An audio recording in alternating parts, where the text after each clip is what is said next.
welcome to the Food Freedom Confidence discussion. Here we are on episode 25. 25 is all about what everyone ought to know about the perfect diet. We are going to talk about the perfect diet because I want to just ask you this, how many of you search for that perfect diet? That diet that's going to make you so healthy, the diet that's going to help you lose the weight finally, the diet that is going to solve all your problems. We are all on a search for it, right? And so we are going to talk about what the perfect diet is or not. That is what we're going to discuss. So if you are hopping on live, say hi. If you're watching the replay, just type replay. It's so good that you're here. We love that you're joining us, either if it's live or on the replay. Just thank you for hopping in. We really appreciate your connection, your participation in this group, and with our lives and everything else. And so Sierra is going to be hopping on here in just a second. It says she's being added. I don't know what's happening here. But let's get started. So I'm Hannah Hips and Sierra's on her way. We are donut eating, veggie loving eating psychology coach. Sierra's a diet recovery coach. I'm a yoga instructor. And we have a unique way at looking at food because the way that we have been looking at food is not working. It is keeping us in suffering, it's keeping us feeling bad about ourselves. And so Sierra and I's approach is more, I feel like it aligns with nature. It's kind, it's gentle, and a way to empower you with food. Hi, I see people hopping on. Say hello, hello. And we're going to get Sierra on here. So I want to give you a spoiler. And this is what we're going to be talking about today, is that there is no perfect diet. There is a perfect way of eating that is unique to you. And I think there is a difference of us looking outside of ourselves for that perfect thing or that perfect diet. And there's a difference of understanding that perfect way of eating that is unique to you, that is going to work for you and your body. So that is what we are going to discuss today. All right, I'm adding you, Sierra. It says adding. You're on there a couple times. Let's see if we can get you on here. So there is a perfect way that is unique to you. And I think that's what it all comes down to, because how many times are we hearing that all of the different ways, like eat this, or the other day I heard avocados are bad, or tomatoes, you shouldn't eat tomatoes, or in all of these things and all of the different ways and diets out there is like keto and paleo and vegan and vegetarian and carnivore and all of these different ways. There's nothing bad or wrong about any one of them, honestly.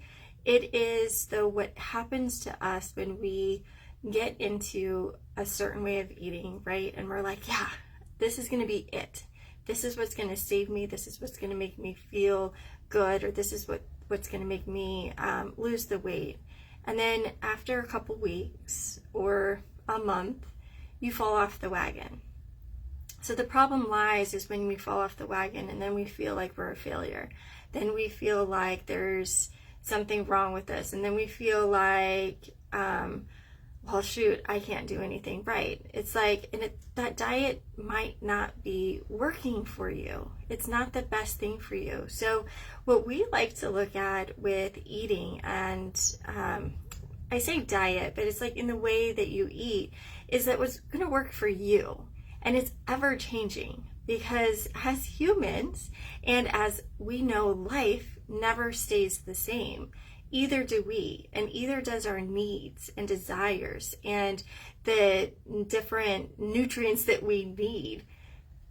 It always changes. And so when we try to put ourselves in a box and we try to put ourselves in only the way of eating a certain way, it might not be the best thing for you in this moment. So what we have to do is think of being curious about the way that we eat, being curious about nutrition, and experimenting. We are big on experimenting of what foods make you feel good, what foods don't make you feel good. Under what circumstances does food make you feel? Does it make you feel good, or does it drain you, depending on if you're around different people or different situations, when you're at a restaurant, when you're at home, when you're eating with your kids. All of that has a play in how we digest our food and how we absorb nutrients. So instead of looking for that perfect diet that is going to solve all your problems, because a diet actually will not solve all of your problems, we have to be able to flow with our meals, just as we have to flow with our emotions, just as we have to flow with life, because it is ever changing. And again, so is our diet. Our diet is ever changing. Think about this. When you were, say you were in high school and you were an athlete, did you have after you had kids and everything else? Your diet is going to change consistently. Hi, Sierra. Thank you. So I don't know what happened. But I'm glad you made it. I'm just talking about the perfect diet. So I've been rambling here, talking. So what I already said, there is no perfect diet, but yet there is a perfect diet and a perfect way of eating uniquely for you. So give me your thoughts on the perfect diet and what happens when we try to obtain that perfect diet. Yeah, I think that the reality is that for, way too many people, including the experts, including the doctors, including all these, dietitians, they come from this place that there has to be just one perfect diet, right? And every expert, we have our beliefs too, has a belief that there is a right way of eating. And so what happens is it often leads us into this endless search. We're constantly on edge, trying to find the perfect foods. You're never actually calm and relaxed. You're just always on edge, and then it becomes frustrating and really confusing. I think we hear that from our clients all the time. They feel confused because so many experts have the perfect way to eat, and they're all kind of different. And even everyone has scientific proof too about why, that way is the perfect way of eating. And so I think the important point is that maybe we think we've found this perfect way of eating and we stick to it for a while, only to watch ourselves just fall right off the wagon. And we start eating foods outside of that diet or that perfection. We start craving, the bad foods, which leads to really a lot of self-rejection, guilt, and shame, and just honestly personal turmoil. And this last point is really important because there is so much nutritional confusion and personal frustration that happens when we're trying to follow some perfect diet. And the reality is, like Hannah said, there is no perfect diet, right? Is there a perfect way to earn money? Is there a perfect way to do a relationship? Is there a perfect way to raise children? Is there a perfect way to have fun? Is there a perfect way to exercise? I think you get the point, right? There is absolutely no such thing as a perfect diet. Well, it's kind of funny because we just got off a call with our business coach, and she goes, "There's no perfect way to do business." And I thought it was so perfect and fitting for what we're talking about, because it's we really feel like that the thing is, we're searching for something perfect because we think we're imperfect. And so we're searching that thing that's going to fulfill that hole in us to make us perfect. But honestly, you guys, we're imperfectly perfect. We're perfectly imperfect. It's there's no like one way to do life. There's no one way to do anything. And Sierra and I were talking about this earlier today. There's no right or wrong way. There's no like perfect way, right way. And if we can let go of the diet rules that we've been talking about and let go of this all or nothing mentality and really focus on, okay, what is going to serve me right now? How can I be more flexible? What is it that I truly need right now? Is it I need a nourishing meal, or is it that I just need something really light? Like, what is it that's going to serve me in the best way so I feel my best instead of something outside of you, a diet dictating what you can eat when really that might not be what you feel like eating. How like that doesn't make sense, right? Like we're eating a specific way because we think that's the right way when our body is saying, hey, I actually really want something else. Yeah. That's where we get lack trust within ourselves. That's where it all begins, is because we're following something else and not our true inner guidance. And that's what Sierra and I do, is help you find your true inner guidance, your intuitive eater inside of you, so you can start to practice and listening to the cues of your body and kind of like following what you truly need, so you start choosing food that is going to make you feel good.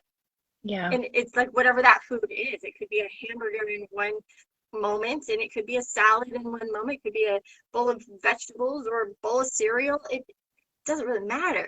But whatever is going to make you feel good in that moment is so empowering, because you get to choose always. You are choosing what you want to eat rather than something outside of you dictating what you should eat.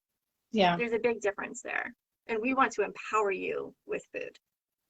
And we finally let go of searching and trying to find a perfect diet. You can actually start to relax and have a better relationship with food. You can be an explorer. This doesn't have to be, it doesn't have to be scary and hard. It can be fun. You can have a smile on your face as you test out new ingredients or new supplements, or, you can try out new, I remember when the celery juice thing was like a big thing. I'm like, oh, I want to try it. Why not? But it wasn't like this fear, if I don't, that something bad's going to happen. Science and this journey with nutrition is ongoing. Things change. They go up and down. If you think that there is just one perfect way of eating, you're going to miss out on exploring and finding things that might really work for you if you're stuck into like, there has to be this one perfect way. And you have a choice. It's a way of approaching food from a place of fun and experimentation rather than black and white, all or nothing. Perfectionism is holding us back, and perfectionism is kind of a dream that we need to wake up from. Emily said, how did the celery juice go? And it lasted about a week, and then I realized it's just disgusting. I hated it. It's so gross. Ew. Right? It's like, why put myself through that? So much work. I had to you get celery. You had to get like these, you had to what did you have to do? You had to put them all in. Yeah, I didn't have a juicer, so I had to put it all in a blender and then get like a bag that to strain just the juice. It was so much work, and I didn't notice any difference. It just made my stomach really bloated. So yeah, that's how it went for me. Now that's me. Some people say it cured their skin issues. Some people there's no right or wrong. But here's the thing is we need to wake up from this dream that there's perfectionism out there with our food and eating. And that can be really disempowering. Nutrition is a bit messy, emotional eating, intuitive eating, empowered eating, it's a bit messy because we're messy. We go up and down. Our lives change. There is no such thing as consistency. That's a load of crap. Intuitive. Embrace the mess. Yeah, embrace the mess. And what we do is we help you in those moments of that feel like a mess. We help you feel empowered. So, thank you for watching and tuning in today, and, kind of asking yourselves, are you willing to let go of being perfect? Are you willing to let go of the all or nothing mentality? Are you willing to let go that there is a perfect diet? And are you ready to embrace some uncertainty and embrace that you could be your own nutritional explorer in your own life? So we hope this was helpful for you. If you are interested in learning more about what we do and how we can help you, we have a free emotional eating guide. We have a membership. We have private coaching. We have lots of different ways that we can help you move forward on your journey to having a more peaceful relationship with food. So comment below or send us a message, and we will talk to you soon. Joining us today. Bye.